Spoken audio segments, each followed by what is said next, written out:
Oke, saudaraku, untuk kali ini aku akan bercerita tentang pengalamanku dulu waktu disuruh oleh teman untuk mengawal koin kuno yang anti bacok dan anti senjata tajam untuk dijual ke seorang konglomerat di Singapura. Koin ini adalah milik seorang janda yang baru punya anak satu, dan ceritanya dia mendapatkan di tempat penyimpanan padi. Kalau orang di desa itu ada di atas langit-langit rumah itu dibikin para yang untuk menyimpan padi itu. Dan ternyata pada suatu hari si janda muda ini menemukan koin itu di antara runtuhan-runtuhan bulir-bulir padi itu. Kemudian diambil, dan setelah itu tidak sengaja saat dia sedang memasak, kemudian pisau yang untuk memotong-motong bawang ataupun daun-daun sayur itu mengenai tangannya, dan ternyata tidak luka. Nah, rupanya koin yang tadi ditemukan di para tempat penyimpanan padi itu ada di gembolan yang ada di perutnya itu, di balik kain yang dia kenakan. Lalu setelah kejadian itu, maka dia bilang kepada keluarganya.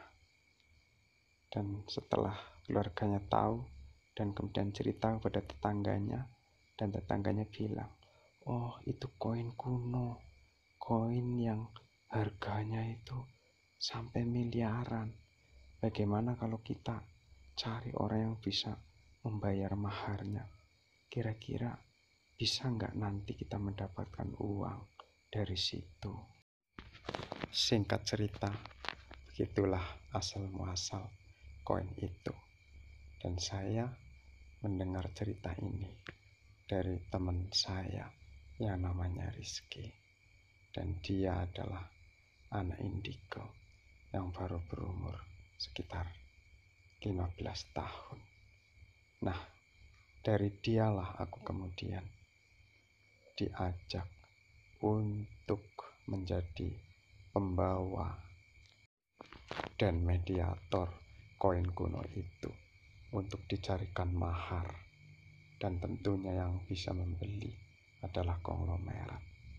Dan Rizky juga bercerita bahwa ketika perempuan janda itu sedang memegang koin itu dan rambutnya dipotong dan rambutnya tidak bisa terpotong. Wow.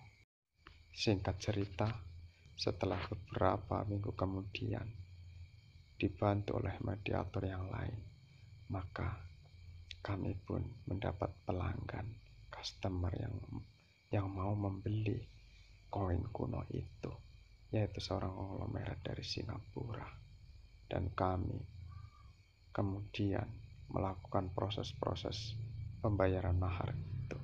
Dan sebelum sampai ke sana, maka kami betul-betul banyak mengalami hal-hal mistis, terutama saya sendiri yang membawa koin kuno itu, dan hampir saja membahayakan diriku. Cuman ceritanya seperti ini. Pada waktu itu Rizky, si anak indigo itu, berkata, "Mas, bagaimana kalau kita mengadakan ritual? Apa sediakan bunga 7 rupa dan juga dupa kemenyan. Kita mohon izin pada penunggu di koin itu supaya nanti berpihak ke emas. Jadi nantinya kalau sedang diuji oleh mediator pembeli, jadi nantinya berhasil, tidak gagal." Oh, kalau gitu Rizky, bolehlah besok kita sediakan bunga 7 rupa dan juga dupa kemenyan. Akan kita adakan ritual itu.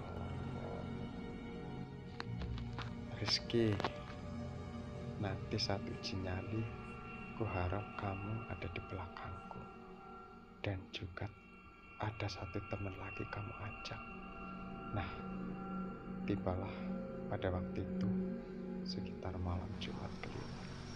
Kami mengadakan ritual pas tengah malam jam 12. Dan saya memanjatkan doa-doa kepada Tuhan untuk bisa bertemu dengan makhluk yang menunggu koin kuno itu. Setelah beberapa menit kemudian, sekitar 20 menitan, keadaan mistis dan suasana yang mencekam di kamar sekitar aku mengadakan ritual bersama dua temanku.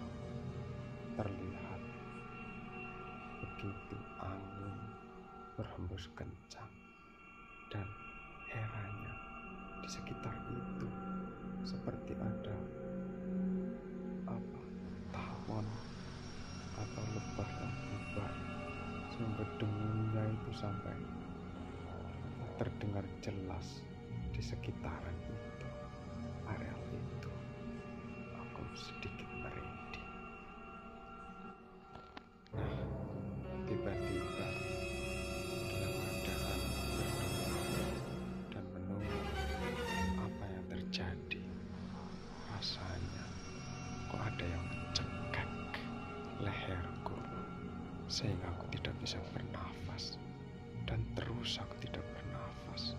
Kira-kira adalah 3-5 menit aku tidak bisa bernafas, tapi aku terus berusaha berdoa dan berdoa kepada Allah.